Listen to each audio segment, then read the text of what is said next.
एक लड़का और लड़की के अल्ट्रासाउंड में क्या अंतर होता है? ऐसी कौन सी चीज़ होती है अल्ट्रासाउंड में जिसको देख के हम जान सकते हैं कि गर्भ में बेटा है या फिर बेटी? हेलो दोस्तों, वेलकम और welcome back to my channel, जहां हम बात करते हैं मेकअप, ब्यूटी, ट्रेंडिंग, फैशन और मम्मी टॉक की। आज की वीडियो एक बार फिर से मैं लेके आई हूँ उन लोगों के लिए जो कि प्रेग्नेंट है और जिनको ये जानना है कि उनके गर्भ में बेटा है या बेटी। लेकिन ये वीडियो उन्हीं लोगों के लिए है जिनका पहला तिमाही यानी फर्स्ट ट्राइमेस्टर कंप्लीट हो गया है, क्योंकि बात हम अल्ट्रासाउंड की करें या सिम्टम्स की करें, लक्षणों की करें, कभी भी लिंग के बारे में कोई भी इन्फॉर्मेशन जो मिलती है वो पहले तिमाही में नहीं मिलती है। पहले तिमाही में आप नहीं बता सकते हैं, नहीं पता कर सकते हैं कि घर में बेटा है या बेटी। लेकिन जब हम बात करते हैं दूसरे तिमाही या तीसरे तिमाही की, तो धीरे धीरे सिम्टम्स भी आपके शरीर में आने शुरू हो जाते हैं और बच्चे का जननांग बनना शुरू हो जाता है, जिससे कि अल्ट्रासाउंड भी आपको बता देता है कि घर में बेटा है या बेटी। तो आज की वीडियो में हम बात करेंगे कि अल्ट्रासाउंड में क्या चीज़ें होती हैं जो कि आपको काफ़ी हद तक अनुमान लगाने में मदद कर सकती हैं। अनुमान इसलिए मैं कह रही हूँ क्योंकि मैं कोई डॉक्टर नहीं हूँ, एक्सपर्ट नहीं हूँ, मैं सिर्फ अपने अनुभव की बात करती हूँ और ये कोई प्रमाणित नहीं है, क्योंकि अल्ट्रासाउंड भी वही डॉक्टर देख के बता पाते हैं जो कि बहुत एक्सपीरियंस होते हैं, जिन्होंने बहुत सारे केसेस देखा हो। लेकिन मैं बात करूँगी अल्ट्रासाउंड में कुछ ऐसी कॉमन चीज़ें होती हैं जिसको आप देख सकते हैं, आप समझ सकते हैं और उससे आप अनुमान लगा सकते हैं कि गर्भ में बेटा है या बेटी। एक बात मैं पहले ही बता देती हूँ, मैं या मेरा चैनल लिंग परीक्षण को बिल्कुल बढ़ावा नहीं देते हैं, और अगर आप ऐसा करते हैं तो आपको आपके डॉक्टर को हॉस्पिटल में को सज़ा हो सकती है। और ये बात बिल्कुल सही है कि कोई भी डॉक्टर या हॉस्पिटल आपको लिंग परीक्षण के बारे में कोई जानकारी नहीं देता है, क्योंकि ये हमारे देश में बैन है। और इसके पीछे का रीज़न आप लोग बहुत अच्छे से जानते हैं, क्योंकि इतिहास उठा के देखिए तो गर्भ में ही लड़कियों को मार दिया जाता है। लेकिन अब हम लोगों का समाज बदला है, हमारा सोच बदला है, अब और लड़के और लड़कियों में कुछ खास फ़र्क नहीं किया जाता। कुछ खास इसलिए नहीं कह रही हूँ क्योंकि आज भी बहुत सारे लोग ये बात सोचते हैं कि ये नहीं कहेंगे कि लड़की है तो मार दो, लेकिन हाँ ये सोचते हैं कि काश एक लड़का हो जाए। तो ये वाली सोच अभी भी हमारे समाज में है और मैं उम्मीद करती हूँ कि बहुत जल्दी ये चीज़ें भी ख़त्म हो जाएंगी। तो अब हम बात करते हैं मेन टॉपिक की, तो बिना किसी देरी के वीडियो शुरू करते हैं। तो देखिए, सबसे पहला और बहुत ही ख़ास सिम्टम होता है या बहुत ही ख़ास चीज़ होती है आपके अल्ट्रासाउंड में, वो होता है FHR यानी फेटल हार्ट रेट। आप कह सकते हैं बच्चे की हार्ट बीट। जी हाँ, बच्चे की हार्ट बीट को लेके भी अनुमान लगाया जाता है कि घर में बेटा है या बेटी। ये अनुमान अगर मैं बात करूँ काफ़ी सारे रिसर्च और रिपोर्ट की, तो 60% सही होता है, 40% ये भी सही नहीं साबित हुआ है।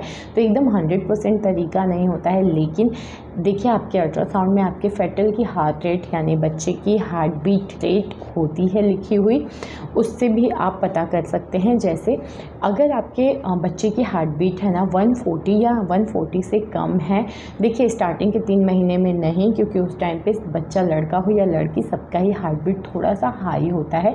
लेकिन दूसरे और तीसरे तिमाही में अगर ऐसा हो रहा है कि हार्ट बीट 140 या उसके आसपास है, तो कहते हैं ये एक लड़का होने की तरफ इशारा करता है। वहीं अगर 140 या 150 से अबव जा रही है हार्ट बीट, तो वो कहते हैं एक लड़की होने की तरफ इशारा करता है। अब हम बात करते हैं दूसरे और बहुत ही खास सिम्टम की, वो होता है खोपड़ी का सिद्धांत। खोपड़ी का सिद्धांत ये है, देखिए अगर आप अल्ट्रासाउंड देख पाते हैं, आपको अल्ट्रासाउंड समझ में आता है, तो आप कंपेयर कर सकते हैं एक लड़की और एक लड़के के अल्ट्रासाउंड को। ऐसा माना जाता है कि जो लड़के होते हैं ना, उनका खोपड़ी यानी कि सिर का जो आकार होता है ना, वो लड़कियों से चौकोर होता है। मतलब लड़की का जो होता है वो गोलाई में होता है, लड़के का जो खोपड़ी होती है, सिर जो होती है, वो थोड़ी सी चौकोर और बड़ी होती है।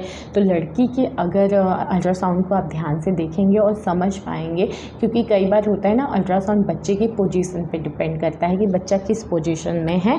इसी वजह से अल्ट्रासाउंड में ना थोड़ा टाइम लग जाता है, क्योंकि बच्चा हो सकता है हाथ पैर सिकोड़े हुए है, प्रॉपर पोजीशन में नहीं है, जिससे हम बाकी सब चीज़ों को पता कर पाएँ। और अल्ट्रासाउंड का मेन रीज़न ये नहीं होता कि आपको लिंग के बारे में पता करें, मेन रीज़न होता है बच्चे की हेल्थ के बारे में, उसके विकास के बारे में, उसके हार्ट बीट के बारे में। कुल मिला के आपके बच्चे की स्वास्थ्य सही है, बच्चा सेफ़ है, उसको कोई दिक्कत नहीं है, कोई बीमारी नहीं है, इस बारे में पता करने के लिए अल्ट्रासाउंड होता है। लेकिन इससे हम लिंग के बारे में भी जान सकते हैं। तो ये भी एक तरीका होता है जानने का कि अगर एक लड़का और लड़की का अल्ट्रासाउंड आप कंपेयर करेंगे, तो लड़की का जो सिर होता है वो आकार में छोटा होता है और गोल होता है, वहीं लड़के का जो सिर होता है वो आकार में चौकोर होता है, थोड़ा बड़ा होता है। तो इस तरीके से भी आप पता कर सकते हैं कि घर में बेटा है या बेटी। नेक्स्ट सिम्टम की अगर मैं बात करूँ तो वो होता है नब थ्योरी या नूब थ्योरी भी बोला जाता है। नब या नूब की अगर मैं बात करूँ तो ये होता है बच्चे की जननांग वाली जगह को नोटिस करना पड़ता है। वैसे तो बच्चे का पोजीशन मैं पहले भी बताई हूँ कि पोजीशन पे डिपेंड करता है कि वो किस पोजीशन में है, क्या अल्ट्रासाउंड में उसका जननांग वाला पार्ट जो है वो प्रॉपर दिख रहा है, समझ में आ रहा है कि नहीं आ रहा। वहाँ पे एक छोटी सी, जैसे जननांग बनना शुरू हो जाता है दूसरे तिमाही में, तो आपको छोटा सा एक पार्ट दिखेगा, एक नब दिखेगा।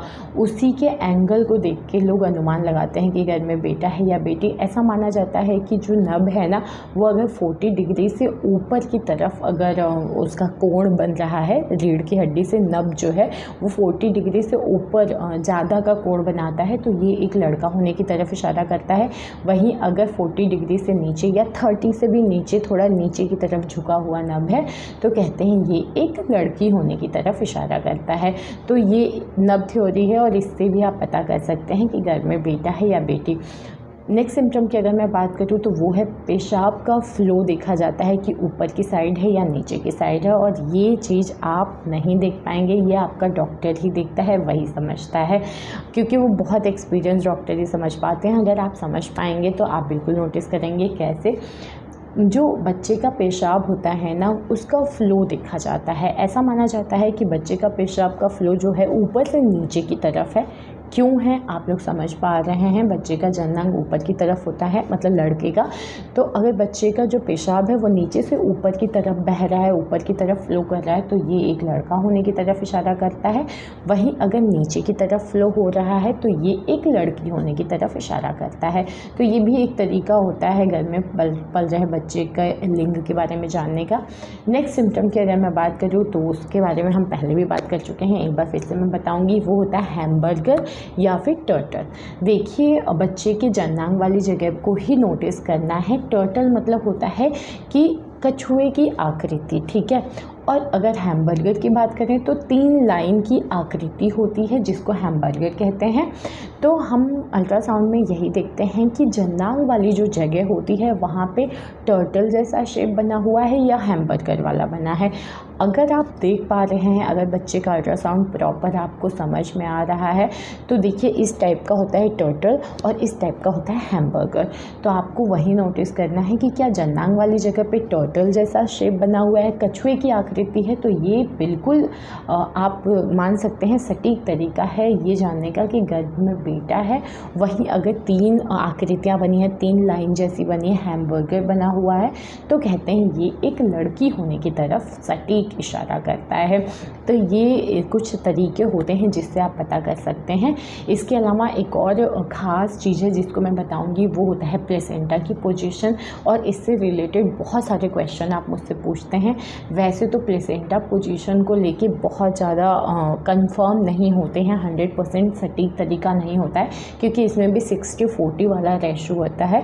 देखिए सबसे पहले मैं बताऊँगी प्लेसेंटा एक सोर्स होता है, माँ से बच्चे को कनेक्ट करता है और बच्चे को जो भी पोषक तत्व चाहिए होता है, मिनरल्स, विटामिन, जो भी चीज़ें चाहिए होती है ग्रो करने के लिए बच्चे के लिए, वो अपनी माँ से उसी के थ्रू मिलता है। उसी प्लेसेंटा के थ्रू ही माँ से बच्चे तक ऑक्सीजन जाता है, ब्लड जाता है, मिनरल्स, विटामिन, जो भी उसके पोषक तत्व चाहिए होता है वो सारी चीज़ें माँ से वहाँ तक पहुँचता है।